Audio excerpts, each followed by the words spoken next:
गुरुः साक्षात् परब्रह्मा तस्मै श्रीगुरवे नमः। गुरवे सर्वलोकानाम् भिषजे भवरोहिणाम् निधये सर्वविद्यानाम् श्रीदक्षिणामूर्तये नमः।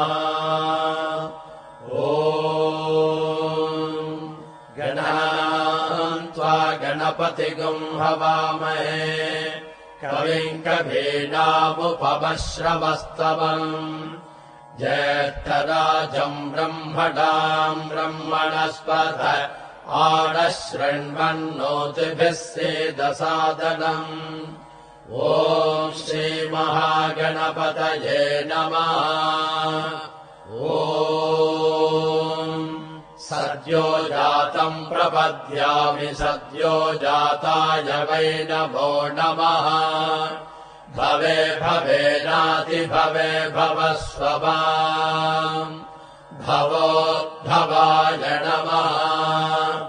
वामदेवाय नमो ज्येष्ठाय नमः श्रेष्ठाय नमो रुद्राय नमः कालाय नमः कलविकरणाय नमो बलविकरणाय नमो बलाय नमो बलप्रमथनाय नमः सर्वभूतदमनाय नमो मनोन्मनाय नमः।